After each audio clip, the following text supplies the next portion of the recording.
हरे कृष्णा। हम भगवत गीता के प्रथम अध्याय के 31वें श्लोक को आज पढ़ेंगे। पिछले श्लोक में हम पढ़ रहे थे कि अर्जुन अपने विषाद का वर्णन कर रहे हैं कृष्ण से। दोनों सेनाओं के बीच में खड़े होकर अर्जुन कृष्ण से कह रहे हैं, मैं यहाँ अब और अधिक खड़ा रहने में असमर्थ हूँ। मैं अपने को भूल रहा हूँ और मेरा सिर चकरा रहा है। हे कृष्ण, मुझे तो केवल अमंगल के कारण दिख रहे हैं। इस प्रकार अर्जुन अपने दुख का वर्णन कर रहे हैं कृष्ण से।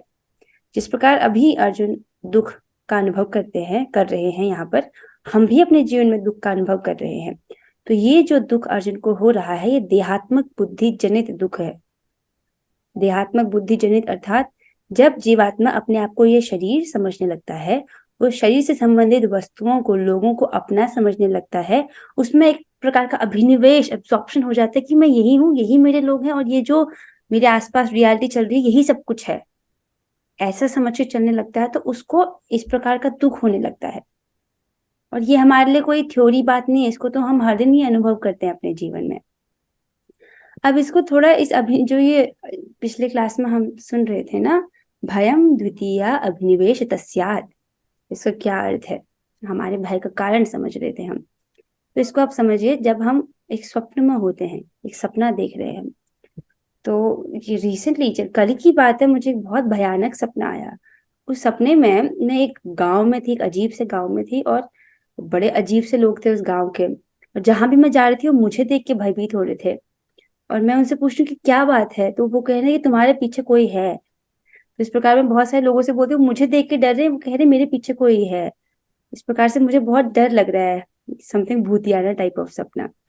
तो वो लोग, गांव के लोग डिसाइड करते कि हम रात्रि में कहीं बाहर जाएंगे, तुम भी आओ। तो मैं भी उनके साथ जा रही हूँ। कुछ लगभग रात के 3-4 बजे है। मुझे वो एक जंगल के थ्रू हम लोग जा रहे हैं, मैं उन गांव के लोग के साथ जा रही हूँ। तो रास्ते में मुझे बहुत डर लग रहा है कि मैं कहाँ आ गई हूँ। उस रास्ते में मुझे इंसानों के शरीरों के कटे हुए टुकड़े दिख रहे हैं। अब इतने में मुझे मेरी माँ दिखाई देती है जंगल में। तो मैं मम्मी से कहती हूँ, मम्मी ये लोग थोड़े अजीब हैं, आपको पता है कि क्या हो रहा है। मम्मी मुझसे कहती है कि ये एक सपना है। जैसे ही वो मुझसे कहती कि ये सपना है, अब मैं 50-50% पेन में हूँ कि डर है, और 50-50% मुझे लग रहा है कि ये ड्रीम है। फिर भी मैं सोचती हूँ कि शायद ये लोग ठीक है या मम्मी ठीक है। 50% इल्यूजन। अब थक करके जब मेरी नींद खुलती है तब मुझे समझ आता है, ओ ये तो सपना था, राइट। और वो जो मेरा सारा डर था वो सब गया, यू नो जितनी चिंताएं थी सब गई। उसी प्रकार आज हम जिस जीवन में हैं, हम अपने आसपास की चीजों को, ये अपने आप को, इस शरीर को मैं समझे हुए बैठे हैं और अपने आसपास के लोगों को बहुत सीरियसली लेते हैं, राइट। सोचते हैं कि यही मेरा सब कुछ है। तो जब मैं स्वप्न से बाहर आई, मुझे यही लाइन दिमाग में आई, भयम द्वितीय अभिनिवेश तस्यात्, कि ये अभिनिवेश का अर्थ क्या है। इतना एब्जॉर्प्शन कि यही सब कुछ है, यही रियलिटी है। लेकिन शास्त्र कहता है कि ऐसा नहीं है, ये सब टेम्पररी है, ठीक है। ये देहात्मक बुद्धि के कारण आता है कि मैं ये हूं। अब समझ रहे हैं इसको। स्वप्न में मैं जिसको देख रही थी, मैं उसको मैं समझ रही थी और उन लोगों को अपना समझ रही थी। That was the cause of my fear and tension. Same right now. आप लोग के साथ भी होता है ऐसा कभी कभी, सपने में you're lost somewhere and you're very scared, hmm. Right. हम उसको अपना ही समझ मुझ- लेते हैं बहुत। कई कई बार तो बाघ भी पड़ जाता है पीछे, ऑल द टाइम होते ही है ना, सपनों का हम्म। अनुभव है आपको। हम्म। उसी प्रकार से यही अनुभव जनक जी को भी होता है, ठीक है। तो वो एक स्वप्न में होते हैं और वो सपने में देखते हैं कि उनका सारा राजपाट छीन लिया गया है, वो हार गए अपने राजपाट, फिर वो भिखारी बन गए हैं और उनको बहुत भूख लगी है, उनके पास खाने के लिए नहीं है। और एक जगह पे कहीं पे खाना बच रहा है, तो वो खाने की लाइन में खड़े होते हैं। तो जब उनकी बारी आती है, उनको बोला जाता है तुम्हारे पास कटोरा नहीं है तो हमको तुमको देंगे नहीं खाना। तो फिर वो जाते हैं, किसी प्रकार से कटोरे का टूटा फूटा बर्तन अरेंज करते हैं, कुछ नारियल का खोल, उसको लेकर जाते हैं, उसमें भोजन लाते हैं। जैसे खाने वाले होते हैं तो कोई और नहीं खा पाते उसको। उसके बाद बहुत चिंतित हो जाते हैं वो स्वप्न में, और फिर इस प्रकार जब वो स्वप्न से उठते हैं तब उनको समझ आता है, अरे वो तो स्वप्न था। फिर वो ये अपने गुरु से प्रश्न पूछते हैं कि जिसको मैंने स्वप्न में देखा वो रियलिटी है, या जिसको मैं आज देख रहा हूँ वो रियलिटी है, सच क्या है। तो गुरु उनको समझाते हैं कि जब अभी भी आप सो ही रहे हैं, जब तक आप आध्यात्मिक ज्ञान से जागृत नहीं हो जाते, जब तक आप अपने आप को पहचान नहीं रहे हैं, जब तक आप अपने आप को शरीर समझ रहे हैं, तब तक आप सोए ही हुए हैं। So this Bhagavad Gita and ये bhakti, this is a waking up process. उठो उठो उठो, अभी हम लोग स्वप्न में हैं। अब ये इससे ये नहीं समझना चाहिए कि ये जगत मिथ्या है, कोई ये नहीं बोल रहा कि ये सब झूठ है, right, but this is like a dream. इसमें बहुत ज्यादा एब्जॉर्प्शन नहीं होना है, this is a temporary thing. ठीक है, जैसे पिछले जन्म में आप बहुत एब्जॉर्ब थे अपनी चीजों में, पर आज कहाँ गया, वो सब चले गया, right. So like that. So मेरे पीछे बोलिएगा, न च श्रेयोनुपश्यामि न च श्रेयोऽनुपश्यामि हत्वा स्वजनम् आहवे हत्वा स्वजनम् आहवे न काङ्क्षे विजयं कृष्ण न काङ्क्षे विजयं कृष्ण न च राज्यं सुखानि च। न च राज्यं सुखानि च। वेरी गुड बाबा जी। न च श्रेयोनुपश्यामि न चेश्रेयोऽनुपश्यामि हत्वा स्वजनम् आहवे अथवा स्वजनम् आहवे न काङ्क्षे विजयं कृष्ण न काङ्क्षे विजयं कृष्ण न च राज्यं सुखानि च। न च राज्यं सुखानि च। गुड गुड, बहुत अच्छे। अर्जुन कह रहे हैं कृष्ण से, न च श्रेयोनुपश्यामि, ना तो मैं श्रेय देख रहा हूँ। श्रेय का अर्थ और प्रेय का अर्थ, इसको हम अभी समझेंगे। ठीक है, अर्जुन कहते हैं श्रेय मतलब होता है कल्याण, ऐसा कुछ आप अभी कर रहे हो जिसका लाभ आपको भविष्य में मिले, उसको कहते हैं श्रेय। जैसे एक बच्चे को खेलना बहुत अच्छा लगता है, लेकिन फिर भी हम उसको बोलते हैं कि बेटा अभी आप स्कूल जाओ, पढ़ो। क्यों? क्योंकि इससे क्या होगा, अभी आपको बाद में बहुत लाभ मिलेगा, राइट। अब बच्चे को खेलना अच्छा लगता है, दैट इज प्रेय। अभी जो उसको मोमेंटली प्लेजर जिसमें मिल रहा है वो प्रेय है। श्रेय जिसका भविष्य में आपको लाभ मिले, आप उसको करते हो, उसको कहते हैं श्रेय। तो अर्जुन कह रहे हैं मुझे तो इस युद्ध में कोई श्रेय नहीं दिख रहा है, कोई मेरे को लाभ नहीं दिख रहा है। हत, श्रेय का एक और अर्थ होता है अल्टीमेट गोल। फिर कहते हैं हत्वा स्वजनम आहवे, इस प्रकार अपने संबंधियों को मारने में मुझे कोई श्रेय नहीं दिख रहा है। न कांक्षे विजयम कृष्ण, हे कृष्ण मुझे कोई आकांक्षा नहीं है, कोई इच्छा नहीं है, किस चीज की? विजय की इच्छा नहीं है मुझको।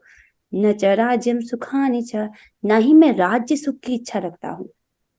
ये अर्जुन के वैराग्य को सूचित करता है। वो कहना चाह रहे हैं ना मुझे विजय की इच्छा है, ना मुझे राज्य सुख की इच्छा है, राइट। बेस्ट, वो देख रहे हैं कि बेस्ट केस क्या होगा, कि मैं जीत जाऊंगा, मुझे राज्य सुख मिलेगा। बोल रहे दोनों ही मुझे नहीं चाहिए। इस प्रकार से अपने स्वजनों की हत्या करके मैं किसी भी प्रकार का श्रेय नहीं देख रहा हूँ, किसी भी प्रकार का कल्याण नहीं देख रहा हूँ। आइए भावार्थ पढ़ते हैं। हे कृष्ण, इस युद्ध में अपने ही स्वजनों का वध करने से न तो मुझे कोई अच्छाई दिखती है, और न मैं उससे किसी प्रकार की विजय या राज्य सुख की इच्छा ही रखता हूँ। ठीक है, तो हम अर्जुन विषाद योग डिस्कस कर रहे हैं। अभी समझिए श्रेय और प्रेय क्या होता है। अर्जुन कह रहे हैं मुझे श्रेय नहीं दिख रहा। तो प्रेय, जैसे हम जानते हैं कि हमको एक स्वस्थ शरीर चाहिए, राइट। लेकिन भक्ति में भी हमको एक स्वस्थ शरीर अपना स्वस्थ रखना होता है। तो श्रेय क्या है कि हम हेल्दी खाना खाएं।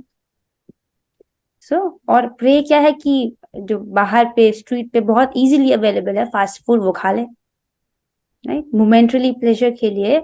जब व्यक्ति ये फास्ट फूड खाता है, उसको पता है ये मेरे शरीर के लिए अच्छा नहीं है, बुद्धि है, लेकिन यूज नहीं करता है ना। वो जानता है कि ये भी कार्बोनेटेड ड्रिंक शरीर के लिए अच्छा नहीं है, ये तो सब जानते हैं। शरीर को ऑक्सीजन चाहिए, कार्बन डाइऑक्साइड थोड़ी चाहिए। ये ड्रिंक में, ये कार्बोनेटेड ड्रिंक शरीर के लिए अच्छी नहीं होती हैं, ये जानता है फिर भी खाता है। ये क्या है? प्रेय है। एक हेल्दी बॉडी चाहिए, उसके लिए भी ये व्यक्ति हेल्दी खाना खाता है। उसी प्रकार से छोटा बच्चा है, अपना वो खेलना छोड़ करके बेचारा पढ़ाई कर रहा है। क्यों? क्योंकि पढ़ाई में उसका श्रेय है, लाभ है, उसका भविष्य में जाकर उसको लाभ मिलेगा, राइट। उसी प्रकार अर्जुन कह रहे हैं कि मुझे भी इस युद्ध को करके जो श्रेय है उसको मैं देख ही नहीं पा रहा हूँ। ठीक है, अपने जीवन में हमारा श्रेय क्या है ये भी हमको देखना चाहिए। क्या हम मोमेंटली प्लेजर्स के पीछे पड़ जाते हैं, या you have a ultimate goal of your life जिसके लिए यू आर डूइंग समथिंग। कुछ अल्टीमेट गोल है जिसके लिए ना हम ये सब छोटी मोटी चीजों को छोड़ देते हैं, राइट। अभी इधर आइए आप। अर्जुन इस पोजीशन पे कि उनको युद्ध करना है। अब युद्ध करना है, इतना बड़ा वो कष्ट लेंगे, इस कष्ट को लेने से क्या फल मिलेगा ये वो तो सोच रहे हैं। वो कह रहे हैं कि इससे जो फल मिलने वाला है कौन सा, विजय का और राज्य सुख का। इस फल में मुझे कोई इंटरेस्ट नहीं है, मुझे नहीं चाहिए ये फल, मुझे तो कोई श्रेय नहीं दिख रहा, कृष्ण ऐसा बोल रहे हैं अभी। सो बेसिकली इसको आचार्य जी ने अपनी टीका में समझाते हैं कि अर्जुन यहाँ पर श्लोक संख्या 28, 29 और 30 में तत्व के विपरीत अपनी बुद्धि का प्रदर्शन कर रहे हैं। तत्व के विपरीत बुद्धि का प्रदर्शन कैसे कर रहे हैं? पहले तो उनका, वो क्षत्रिय है, उनका कर्तव्य है युद्ध करना, राइट। और एक क्षत्रिय के लिए धर्म युद्ध से अच्छा और कुछ नहीं होता। धर्म युद्ध में अगर क्षत्रिय मारा भी जाए उसको स्वर्ग की प्राप्ति होती है, ऐसा शास्त्र प्रमाण देते हैं। तो भगवान इसको आगे अध्याय 2 में अर्जुन को समझाएंगे कि ये आपका धर्म युद्ध है, आपको तो युद्ध करना चाहिए, पहला तो ये। लेकिन अर्जुन क्या है, इस वक्त अपने क्षत्रिय धर्म को भूल करके करुणा से वशीभूत होकर के कह रहे हैं कि ये मैं इनसे युद्ध कैसे कर सकता हूँ, तो मेरे ही अपने स्वजन है, राइट। और दूसरा है आत्मा के तत्व के पॉइंट ऑफ व्यू से, कोई मरता थोड़ी है, शरीर चेंज होता है, राइट। ये कृष्ण इनको आगे अध्याय 2 में समझाएंगे। इस वक्त अर्जुन तत्व के विपरीत बातें बोल रहे हैं। और अब आगे चलते हैं, आइए तात्पर्य पढ़ते हैं ताकि आप इसको अच्छे से समझ पाओगे। ये जाने बिना कि मनुष्य का स्वार्थ विष्णु या कृष्ण में है, सारे बद्ध जीव शारीरिक संबंधों के प्रति ये सोचकर आकर्षित होते हैं कि वे ऐसी परिस्थितियों में प्रसन्न रहेंगे। ये हमारी बात हो रही है, अपने आप को देखिए। ये जाने बिना कि मेरा स्वार्थ, ऐसे देखिए ना इसको, ये जाने बिना कि मेरा स्वार्थ विष्णु या कृष्ण में है। मेरा स्वार्थ मतलब मेरा वास्तविक सुख जो मुझे मिलेगा वो विष्णु या कृष्ण में है। सारे बद्ध जीव, अपने को देखिए, मैं अपने शारीरिक संबंधों के प्रति ये सोचकर आकर्षित होती हूँ कि वे ऐसी परिस्थितियों में, कि मैं ऐसी परिस्थितियों में प्रसन्न रहूंगी। इस बात को थोड़ा अपने में लेकर देखिए और इस पर सोचिए कि क्या क्या बोला जा रहा है। ये मैं ये सोच रही हूँ कि ये जो मेरे शारीरिक संबंध हैं, राइट, उससे मुझे सुख मिलेगा।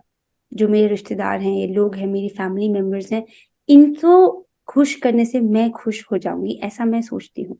यहाँ पर ऐसे बोला गया जा रहा है। लेकिन बद्ध जीव का क्या है कि उसका वास्तविक जो सुख है वो कृष्ण और विष्णु में निहित है। इसको सिद्धांत से हमने कैसे समझा था, क्योंकि ये शरीर में नहीं हूँ। थ्योरी में, at least theory, let's try to see this in the theory at least. जब व्यक्ति को थ्योरी में पता होगा तभी तो प्रैक्टिकल में करने की सोचेगा, राइट।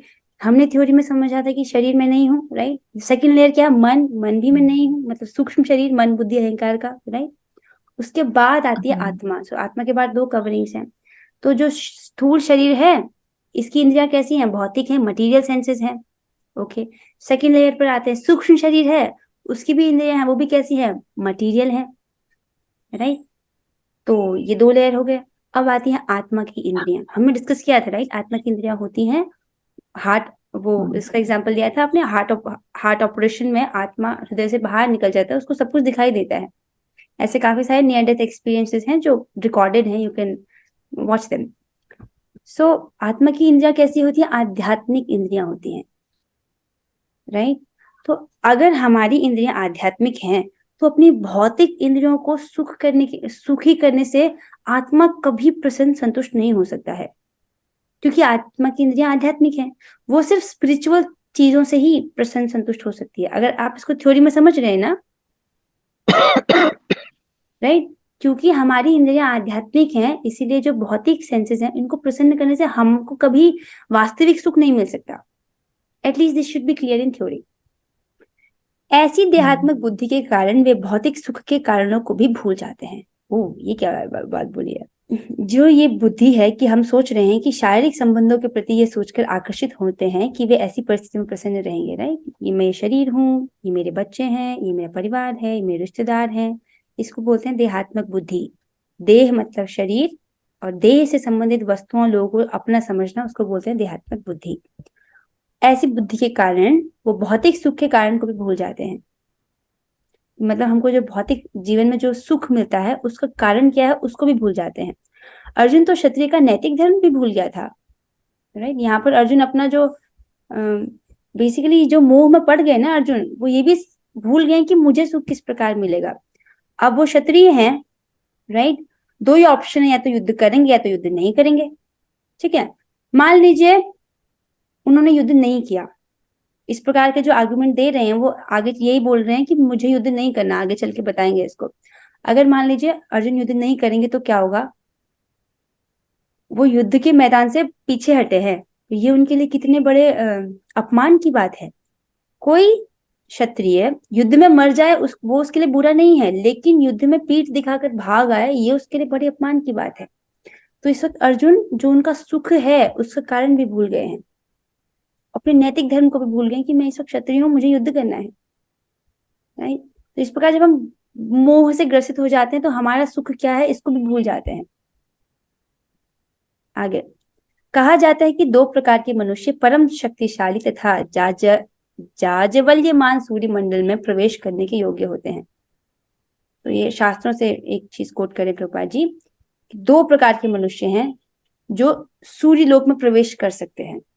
अब हमारी भौतिक दृष्टि से सूर्य लोक तो हमको आग का गोला दिखाई देता है, लेकिन शास्त्र से सुनकर समझना होगा कि सूर्य लोक में भी जीवन है और उनका शरीर इंसानों जैसे नहीं होता। यदि कोई बच्चा बहुत छोटा हो, उसने समुद्र नहीं देखा हो और उसको हम कहेंगे कि पानी के नीचे भी रह सकते हैं, वो नहीं मान पाएगा जब तक उसने देखे पानी के अंदर कैसे रह सकते हैं।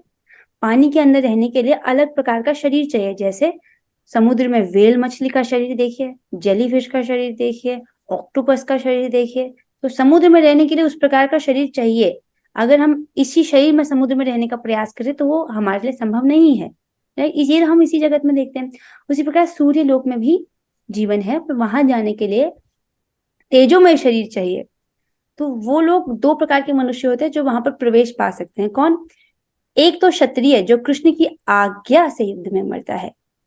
ऐसा क्षत्रिय जो कृष्ण की आज्ञा से युद्ध में मरता है, अर्थात धर्म युद्ध में मरता है, धर्म के लिए लड़ रहा है, वो युद्ध में मर गया तो उसको सूर्य लोक की प्राप्ति होती है, कोई नुकसान नहीं है उसका। राइट। अब आजकल तो लोग धर्म के लिए कहाँ लड़ते हैं। राइट। जैसे ये रशिया यूक्रेन वाला वॉर हुआ था, कहाँ कौन सा धर्म युद्ध है? कोई धर्म युद्ध नहीं है। ये लोग तो they are on a different plane, उनकी बात नहीं हो रही है। तथा दूसरा सन्यासी जो आध्यात्मिक अनुशीलन में लगा रहता है। आप देख रहे हैं एक क्षत्रिय जो धर्म युद्ध में मरता है उसकी वही गति होती है जो सन्यासी की होती है, जो आध्यात्मिक अनुशीलन में लगा है। एक सन्यासी जो ऐसा व्यक्ति जिसने घर छोड़ दिया है, सब कुछ त्याग दिया है और वो आध्यात्मिक अनुशीलन कर रहा है, he is trying to follow spirituality very perfectly, like उसको भी वही गति मिलती है जो क्षत्रिय को मिलती है जो धर्म युद्ध में मर जाए। ठीक है। अर्जुन अपने शत्रुओं को भी मारने से विमुख हो रहा है। अपने संबंधियों की बात तो छोड़ दे। अगर ये देखा भी जाए कि अर्जुन को संबंधियों से प्रॉब्लम है, तो अर्जुन तो अपने शत्रुओं को भी मारना नहीं चाह रहे हैं। वो सोचता है कि स्वजनों को मारने से उसे जीवन में सुख नहीं मिल सकेगा, अतः वह लड़ने के लिए इच्छुक नहीं है। जिस प्रकार की भूख न लगने पर कोई भोजन बनाने को तैयार नहीं होता। बहुत इंटरेस्टिंग है ना ये। प्रभुपाद जी कह रहे हैं अगर आपको भूख नहीं लगी है तो भोजन बनाने में भी तो मेहनत लगती है। तो अगर भूख नहीं हो तो व्यक्ति भोजन बनाने के लिए भी तैयार नहीं होता। उसी प्रकार अर्जुन कह रहे हैं कि इस युद्ध को करने से तो मुझे कोई सुख नहीं मिलेगा, तो मैं युद्ध क्यों लड़ूं, ऐसे सोच रहे हैं। ठीक है। उसने तो वन जाने का निश्चय कर लिया है जहां वह एकांत में निराशापूर्ण जीवन काट सके। तो अर्जुन हैज डिसाइडेड कि मैं युद्ध नहीं करूंगा, मैं जंगल जाऊंगा और वहां पर एक फ्रस्ट्रेटेड निराशापूर्ण जीवन काटूंगा। मतलब वो सोच रहे कि सब छोड़ो, मैं जंगल जा रहा हूँ, बहुत प्रॉब्लम है मेरी लाइफ में, चलो चलो जंगल चले जाते हैं, ऐसे सोच रहे हैं। तो ठीक है। अभी अभी अर्जुन का स्वभाव देखो, हमको ना अपना स्वभाव समझना चाहिए। अर्जुन का स्वभाव क्या, क्षत्रिय का स्वभाव है। मान लिया जाए वो ये सब छोड़ के जंगल चले भी जाए, अब वहां पर कोई उनसे बोल दे अरे तुम तो कायर हो, ऐसे भाग के आ गए, अर्जुन सुन सकते हैं ये? अपना गांडीव धनुष उठा के उसके पीछे पड़ेंगे, उसको वहीं बाण मार देंगे। तो उनका स्वभाव ही क्षत्रिय का है। तो व्यक्ति अपने स्वभाव के अनुसार कार्य करता है। यही कृष्ण उनको आगे समझाएंगे कि आपका क्षत्रिय स्वभाव है। और ये ब्राह्मण का जो जीवन है, ब्राह्मण तो सहन कर सकता है, उसको 2 रोटी कम मिले उसमें भी वो सुखी रह सकता है। उसको लोग गालियां भी देंगे तो वो जानते हैं कि मैं तो आत्मा हूँ, वो ज्ञान से, अपने ज्ञान से समझता है इस बात को और सहन कर लेता है। राइट। अब ये चीज क्षत्रिय नहीं कर सकते। अब क्षत्रिय को कोई सुना दे वो सुन नहीं पाएंगे। तो अर्जुन के लिए वो यही बात नहीं जान रहे कि मेरे लिए सुख क्या है। वो सोच रहे हैं ना कि मैं जंगल में चले जाऊंगा वो मेरे लिए ज्यादा अच्छा है अपने संबंधियों को खोने के दुख से। इनको अगर मैं मारूंगा, इनकी हत्या करूंगा तो जो मुझे दुख होगा, राइट, उससे अच्छा है कि मैं जंगल में चले जाता हूँ, वो मेरे लिए बेहतर है। जबकि ये अर्जुन के लिए सही नहीं है क्योंकि वो क्षत्रिय है, वो रह नहीं पाएंगे उस प्रकार। वो अपने ही सुख को नहीं देख रहे हैं। किंतु क्षत्रिय होने के नाते उसे अपने जीवन निर्वाह के लिए राज्य चाहिए क्योंकि क्षत्रिय कोई अन्य कार्य नहीं कर सकता। क्षत्रिय क्षत्रिय मतलब एडमिनिस्ट्रेटिव, राइट, एडमिनिस्ट्रेटिव क्लास। तो उनको उनको ईश्वर भाव होता है, उनको राज्य चाहिए अपना जीवन निर्वाह करने के लिए। वो भिक्षा मांग के नहीं रह सकते हैं। राइट। ब्राह्मण की तरह रहेंगे, कोई उनको 2 बातें सुना देगा तो फिर वापस अपना गांडी निकाल देंगे, स्वभाव। अभी किंतु अर्जुन के पास राज्य कहाँ है? उनको राज्य चाहिए। उसके लिए तो राज्य प्राप्त करने का एकमात्र अवसर है कि अपने बंधु बांधवों से लड़कर अपने पिता के राज्य का उत्तराधिकार प्राप्त करे, जिसे वह करना नहीं चाह रहा है। और कोई ऑप्शन नहीं है ना उनके पास। उनको राज्य चाहिए अपने जीवन निर्वाह करने के लिए। शांति का प्रस्ताव रख चुके हैं, कहाँ तक पहुंच गए थे ये। केवल 5 गांव भी अगर दुर्योधन दे देते, कृष्ण ये प्रस्ताव रखते हैं तो ये युद्ध नहीं होता। लेकिन अब कोई ऑप्शन नहीं है, युद्ध करना ही पड़ेगा अपना राज्य, अपने पिता का राज्य वापस पाने के लिए, अपने ही पिता का राज्य वापस पाने के लिए। अब वो ये युद्ध करना नहीं चाह रहे। उनकी ड्यूटी है इस वक्त, अपने कर्तव्य को देख रहे हैं लेकिन उसमें बहुत कठिनाई है, इसलिए बोल रहे करना नहीं चाह रहे। इसीलिए वह अपने को जंगल में एकांतवास करके निराशा का एकांत जीवन बताने के योग्य समझता है। वो सोचते कि सब छोड़ो, मैं सब छोड़ के, सारी प्रॉब्लम छोड़ के कहीं अकेले में रहूंगा, एकांत में, वहां रहूंगा मैं। ये पूरा निराशा पूर्ण जीवन, समझ रहे हैं राइट उनकी स्टेट को आप। इसीलिए वह अपने को जंगल में एकांतवास करके निराशा का एकांत जीवन बिताने के योग्य समझता है। अपने दिमाग में वो सब कुछ कैलकुलेट कर रहे हैं और सोच रहे हैं कि ये युद्ध करने से अच्छा है कि मैं युद्ध ना करूं, ये मेरे लिए बेहतर होगा। और इस प्रकार से मैं अकेले में जंगल में रहूंगा और उस प्रकार में ज्यादा सुखी रहूंगा। ऐसा अभी अर्जुन आर्गुमेंट दे रहे हैं। आगे चल के कृष्ण इनको समझाएंगे कि ये सही नहीं है। ठीक है। इसी प्रकार जब हम अपने जीवन में बहुत संघर्ष देखते हैं, बहुत कठिनाई देखते हैं, ऐसा नहीं कि सब छोड़ो भागो, और this is never the solution, right. So as आगे चल रहे कृष्ण भी, और बहुत सारे लोग ऐसे सोचते हैं कि बहुत कठिनाई है, सब छोड़ के हम लोग संन्यास ले लेते हैं, सब छोड़ के भजन करेंगे, पूरा घर बार त्याग करके आ जाते हैं। That is also not the right way. क्योंकि अभी क्या है, व्यक्ति अगर संन्यास ले भी लेता है एक इमेच्योर एज में तो वो फ्रूटफुल नहीं रहता है। क्यों? क्योंकि उसमें बहुत वासनाएं रहती हैं। There is a process to it कि आप कैसे चीजों को करो। तो ये सबसे बड़ी मिसअंडरस्टैंडिंग लोग करते हैं कि सब छोड़ के आ जाते, चलो सब छोड़ो, चलो हरिद्वार, ऐसे सोचते हैं। This is not the right thing. So आगे चल के भगवान बताएंगे कि क्यों। ठीक है। कोई प्रश्न है तो आप मुझसे पूछ सकते हो। नहीं? ठीक है। मैंने आज की क्लास में बहुत अच्छी बात सुनी है अपने गुरुजी से। गुरुजी कहते हैं कि जब हम इतने सारे क्लासेस अटेंड कर रहे हैं तो कोशिश कीजिए कि आप एक लाइन को पकड़ सको। एक ही लाइन को पकड़ोगे तो आपका जीवन चेंज हो जाएगा। एक लाइन एक तो लाइन माने? मतलब आप जब पूरी लेक्चर सुनते हो ना, you try to take one thing for yourself. आपने पूरी क्लास में जो पढ़ा उसमें से एक लाइन को पकड़ने का प्रयास कीजिए बस, और उस एक लाइन पर मनन कीजिए। ठीक है। की जैसे कि शिक्षा क्या मिलती है आज की क्लास से? हाँ, आज की क्लास से मैं, एंड ही सेड कि right that one thing in your diary. उस एक चीज को अपनी डायरी में लिख लीजिए आप। पूरी क्लास में जरूरी नहीं कि आप बहुत सारा पढ़ो, एक बात देखी चाहिए। जैसे आज हमने क्या सीखा, प्रभुपाद जी कहते हैं ये बहुत सुंदर बात। उन्होंने कहा कि यह जाने बिना कि मनुष्य का स्वार्थ विष्णु या कृष्ण में है, सारे बद्ध जीव शारीरिक संबंधों के प्रति ये सोचकर आकर्षित होते हैं कि वे ऐसी परिस्थितियों में प्रसन्न रहेंगे। ऐसी देहात्मक बुद्धि के कारण वे भौतिक सुख के कारणों को भी भूल जाते हैं। अब ये क्या बात बोली, इसको मनन करना है। क्या बोला है? मेरा असली स्वार्थ कहाँ है, मेरा मेरा असली सुख कहाँ है? विष्णु या कृष्ण में है। यानी जब मैं भगवान की सेवा करूंगी तो मुझे उससे असली सुख मिलेगा।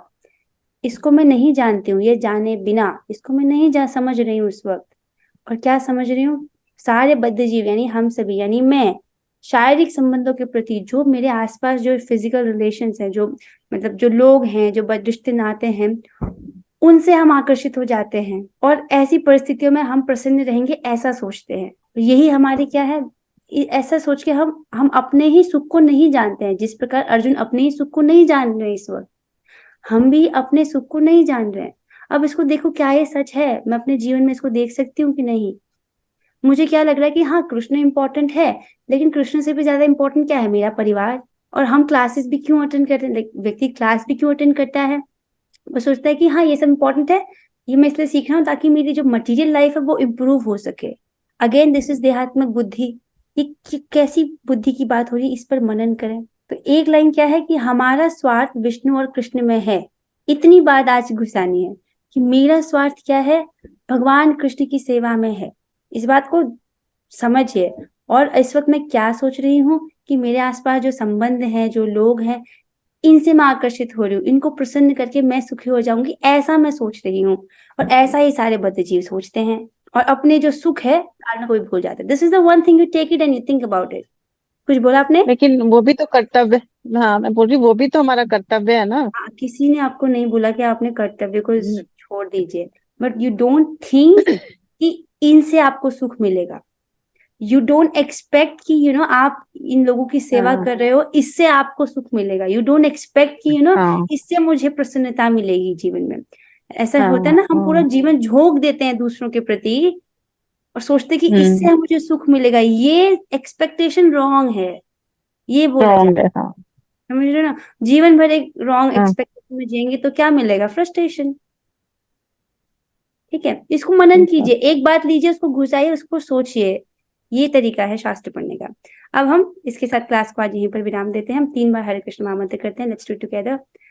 हरे कृष्णा कृष्णा कृष्णा हरे कृष्णा कृष्ण कृष्ण हरे हरे हरे, राम राम हरे राम हरे हरे राम हरे राम राम राम राम हरे हरे, हरे कृष्णा कृष्ण कृष्ण हरे हरे, हरे राम राम राम हरे हरे, हरे कृष्णा कृष्ण कृष्ण हरे हरे, हरे हरे राम राम हरे हरे। प्रभुपाद की जय। और की जय। हरे कृष्णा